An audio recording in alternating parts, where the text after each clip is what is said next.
चप्पे चप्पे की खबर, बड़ी से बड़ी खबर, क्राइम से लेकर राजनीति तक किस नेता ने 5 साल में क्या काम कराया।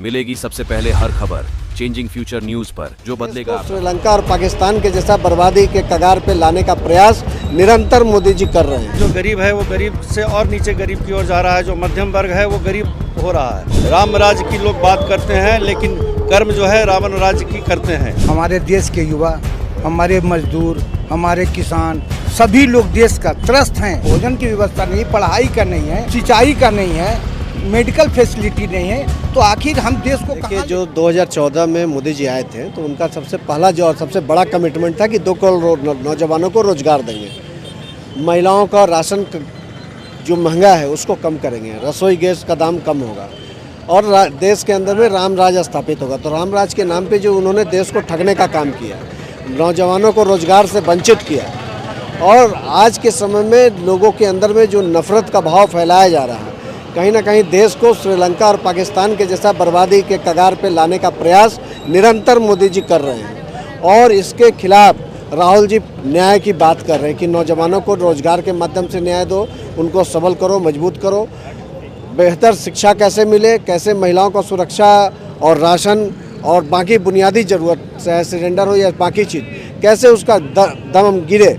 तो इन सभी चीज़ों को लेके जो राहुल जी निकले हैं और राहुल जी के प्रति जो आम जनमानस में जो भाव है, जो विश्वास है कि बेहतर होगा, कुछ अच्छा करेंगे, हम समझते हैं कि ये यात्रा न सिर्फ एक यात्रा है बल्कि इस देश का मैनिफेस्टो क्या होना चाहिए, कांग्रेस पार्टी का मैनिफेस्टो क्या है, हम समझते हैं कि इस पर राहुल जी चिंतन और मंथन कर रहे हैं। और 24 का जो मैनिफेस्टो होगा कांग्रेस का, मुझे लगता है कि आम जनमानस को ध्यान में रख के कांग्रेस अपनी मैनिफेस्टो बनाएगी, जो आगे भी करती रही। इस प्रकार से समाज में माने अनबैलेंस है, तो इसको बैलेंस करना ज़रूरी है हर चीज़ में। राजनीतिक रूप से आप देख लीजिए, सामाजिक रूप से देख लीजिए, आर्थिक रूप से देख लीजिए।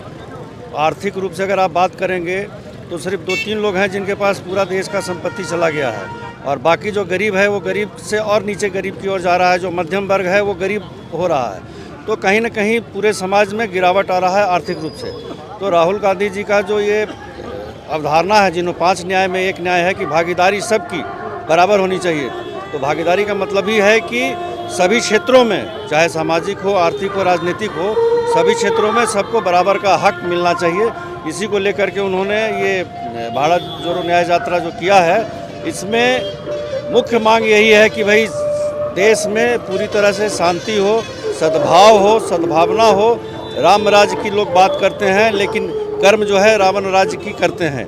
प्रधानमंत्री मोदी से मेरी एक ही अनुरोध है कि जब मंदिर के शिलान्यास हो रहा था तो जो बात उनके आरएसएस के चीफ ने कहा था, मोहन भागवत ने, शायद कहने की बात है, खाली अनुपालन उसका नहीं करते हैं। राम राज्य में सबके लिए समान हक था।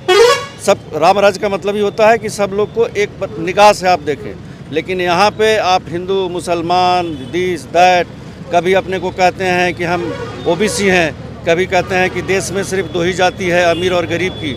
तो ये 2 जाति क्यों है? अमीर और गरीब अगर वो कहते हैं तो 2 जाति होनी नहीं चाहिए, फिर सारे लोग अमीर होने चाहिए।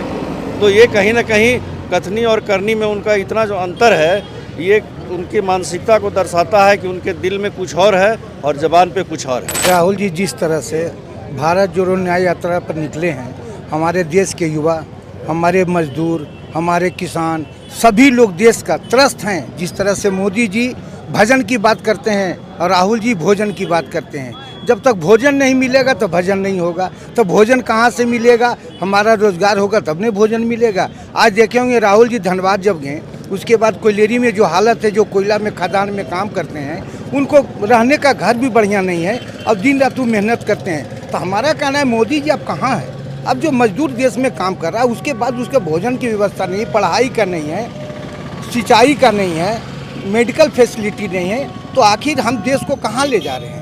हम केवल राम के मंदिर के नाम पर बात करते हैं, धर्म के नाम पर बात करते हैं। अब देश के विकास बता दीजिए, 2014 के बाद एक भी आज जितनी आटा का कीमत हो गया, डीजल का कीमत हो गया, पेट्रोल का कीमत हो गया, ये सभी आसमान पे है। आज हमारे गरीब, अब देश में 2 व्यक्ति रह गया है, एक अमीर और जो मीडियम था वो गरीब हो चुका है। ये मोदी जी के राज में हो रहा है, कांग्रेस में राज नहीं था। आज कांग्रेस की राज में आज जो हमारे प्रधानमंत्री आवास योजना है, आपको बता दें कि राजीव गांधी के समय में 3.5 लाख रुपया आवास योजना मिलता था, राजीव आवास योजना। लेकिन अभी प्रधानमंत्री आवास योजना में मात्र 2.5 लाख रुपया मिल रहा है। ये कटौती किसने किया? ये हमारे मोदी जी ने किया है। गरीब को आवास तो बनता 3.5 लाख मिलता, लेकिन जितना महंगाई हो गया है 2.5 लाख में कुछ नहीं होने को है। इसलिए पूरा देश का आज जब देखें कि हमारा कोई मुद्दा नहीं है तो राम मंदिर के नाम पर देश को भटकाने के लिए, जबकि कोई तिथि नहीं था, उसके बाद वो राम मंदिर का मुद्दा ले चल गए कि हमारा देश में राम का आस्था के प्रति खिलवाड़ करने लगे। इसलिए हमारी जनता देख रही है और अंदर से उबाल है, लेकिन 2024 में मौका आने दीजिए, उनका जरूर सफाया होने को है। हमारे देश की जनता उनको मन बना लिया है कि 2024 में हम इनको